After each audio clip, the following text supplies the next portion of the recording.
Hello बच्चों, study with Gaurav sir channel में आपका स्वागत है। अब आपका आगे पेट का एग्ज़ाम लगा हुआ है तो हम लोग आज उसकी तैयारी करेंगे, क्योंकि ये जो संधि का टॉपिक है ये बहुत ही इम्पोर्टेंट है। तो आज हम सबसे पहले पढ़ेंगे संधि। संधि क्या है, परिभाषा पहले देखेंगे। दो वर्णों के परस्पर मेल से उत्पन्न विकार को संधि कहते हैं। यहाँ पे वर्णों का मेल है, ना कि शब्दों का मेल है, क्योंकि शब्दों का मेल जो होता है वो समास हो जाता है। तो इसको आप लोग को विशेष ध्यान रखना है कि दो वर्णों के मेल से जो उत्पन्न विकार होता है उसी को संधि कहते हैं। अब देखते हैं संधि के प्रकार। संधि हमारी कितने प्रकार की होती है? संधि 3 प्रकार की होती है। पहली होती है स्वर संधि, दूसरा व्यंजन संधि, तीसरा विसर्ग संधि। ठीक है। अब सबसे पहले स्वर संधि की परिभाषा। स्वर संधि की परिभाषा है स्वर वर्ण के साथ स्वर वर्ण के मेल से जो विकार या परिवर्तन का मतलब होता है बदलाव उत्पन्न होता है, उसे स्वर संधि कहते हैं। ठीक, ये स्वर संधि है कितने प्रकार की होती है? स्वर संधि 5 प्रकार की होती है। सबसे पहले होती है दीर्घ स्वर संधि, गुण स्वर संधि और वृद्धि स्वर संधि, यड़ स्वर संधि, अयादि स्वर संधि। ठीक, अब सबसे पहले हम लोग क्या करेंगे, दीर्घ स्वर संधि की परिभाषा देखेंगे। दीर्घ स्वर संधि की परिभाषा है यदि किसी लघु का मतलब ह्रस्व छोटा या दीर्घ सजाती वर्ण का मेल किसी लघु या दीर्घ सजाती वर्ण से होता है तो उत्पन्न विकार दीर्घ हो जाता है। जैसे उत्पन्न विकार क्या होगा? विकार का मतलब क्या होगा? परिवर्तन। उसमें विकार उत्पन्न होगा और वो परिवर्तन बदल जाएगा। और ये हम लोग जानते हैं कि ये विकार का मतलब परिवर्तन होता है, लेकिन सजाती का मतलब क्या होता है ये हमें नहीं मालूम है। सजाती का मतलब होता है एक ही बिरादरी के, एक ही जाति के। तो हम यहाँ पे इसका उदाहरण देखेंगे। दीर्घ स्वर संधि की परिभाषा के अकॉर्डिंग हम इसका उदाहरण देखेंगे ऊपर। ठीक है, सबसे पहले यहाँ पे उदाहरण देखते हैं कि कैसे विकार होता है, कैसे परिवर्तन होता है और कैसे इसका मेल होता है। जैसे हमारा क्या है, अब यहाँ पे हम लोग स्वरों में आ जाएंगे। अब यहाँ पे हम पहले स्वर लिखेंगे, इसीलिए पहले हमको स्वर पढ़ना बहुत जरूरी है। तो हम स्वर लिखेंगे कैसे? जैसे हमने लिखा आ ई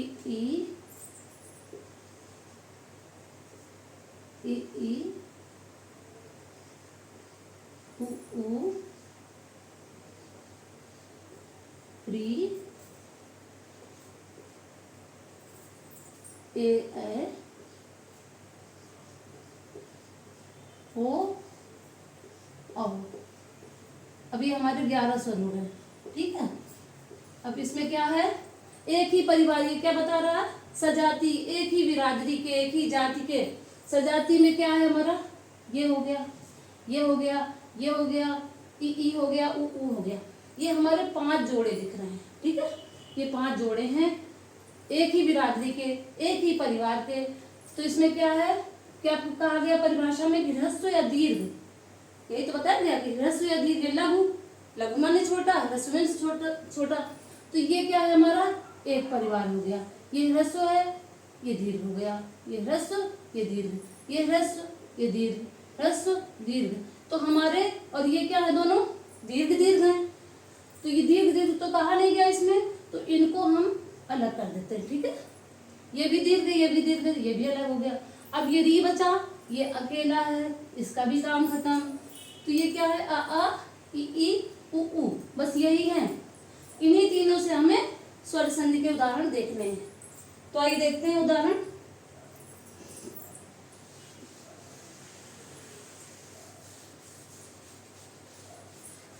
उदाहरण देखेंगे यहाँ पे।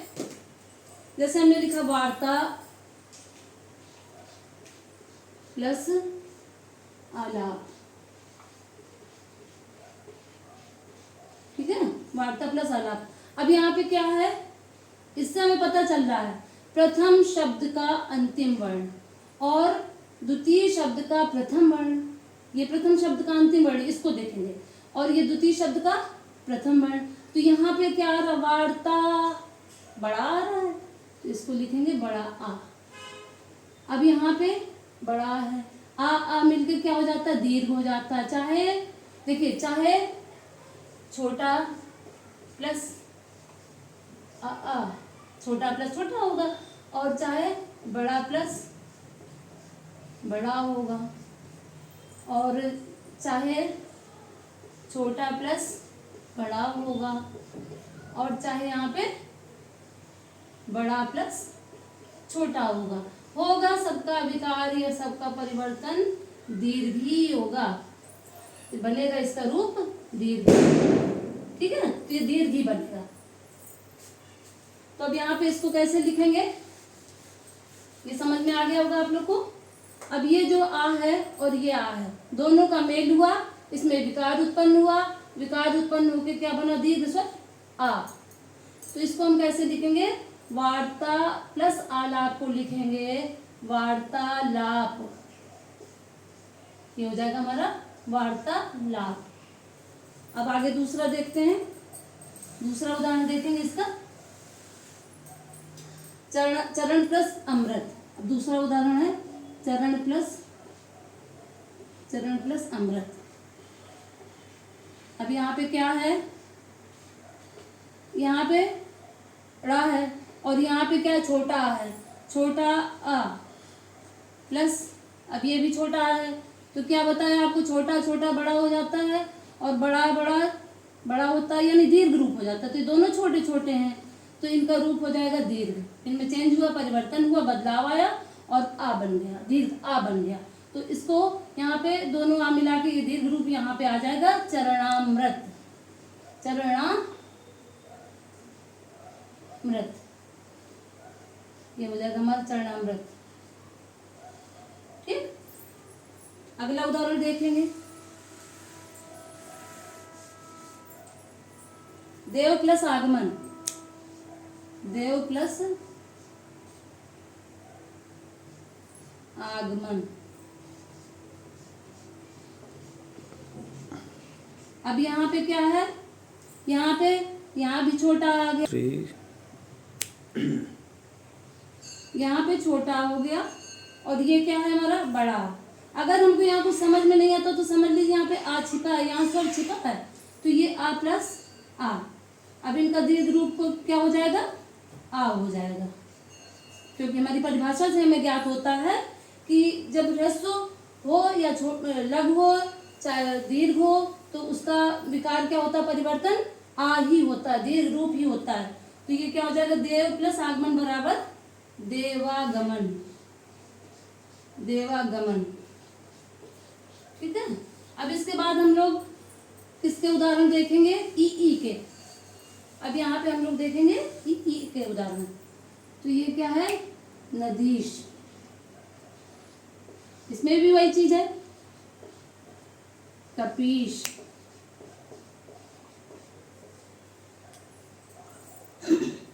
नदी प्लस ईश, नदी प्लस ईश क्या हो जाएगा हमारा, यहाँ पे क्या है, बड़ी है, यहाँ पे हमारा क्या है, बड़ी है, और यहाँ पे क्या है, बड़ी है।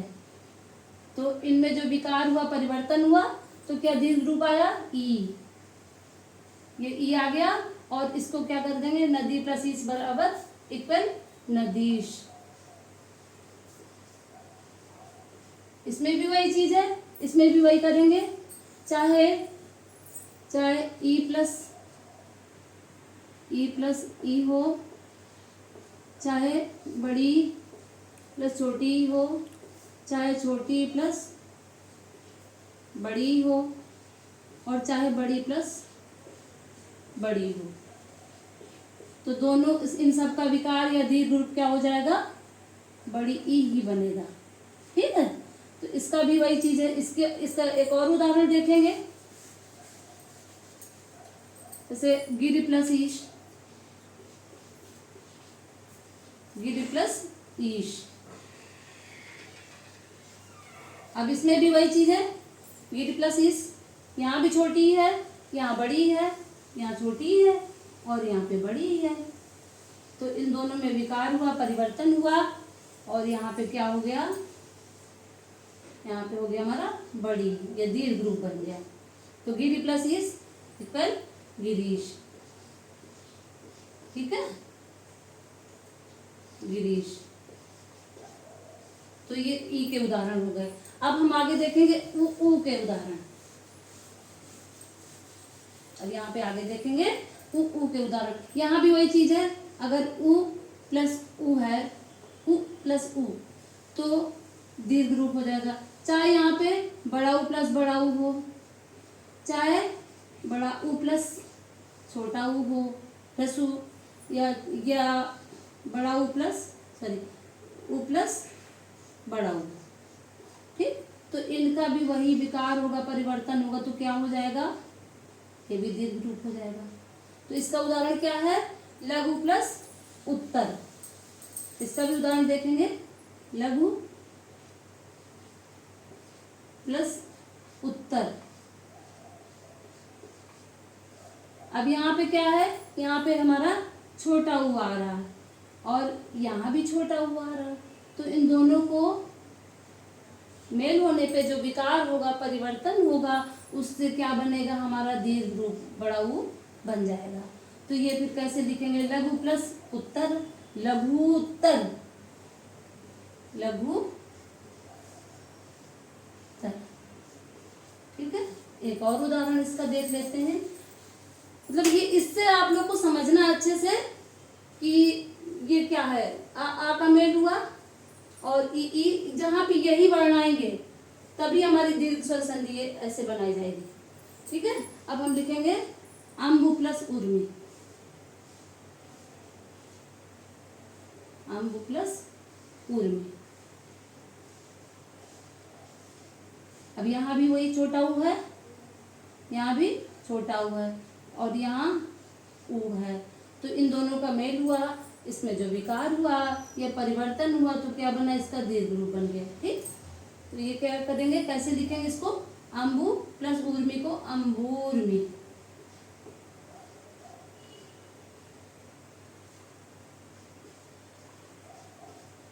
ठीक, अब एक और उदाहरण देखते हैं,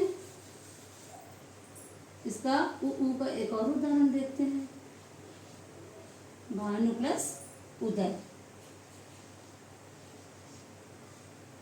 भानु प्लस उदय। अब इसमें क्या है, यही छोटा ऊ है, ये भी हमारा ह्रस्व ऊ है और ये भी ह्रस्व ऊ है, तो इन दोनों का जब मेल होगा और इसमें विकार हुआ, परिवर्तन हुआ, तो क्या हो गया, दीर्घ रूप हो गया, बड़ा ऊ बन गया।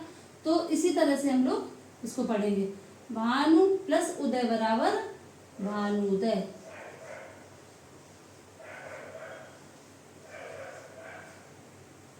ठीक है, तो बच्चों आज दीर्घ स्वर संधि में हम लोग इसके बारे में पढ़ा कि स्वर के ही अनुसार हम इसके बारे में जान पाते हैं और इसकी परिभाषा के अनुसार हमें सब ज्ञात होता है कि कैसे ये संधि बनती है, कैसे इसको समझते हैं और सीखते हैं। तो आज का ये जो विषय था संधि, तो आप लोग को समझ में आया होगा जरूर, उम्मीद करते हैं। धन्यवाद बच्चों।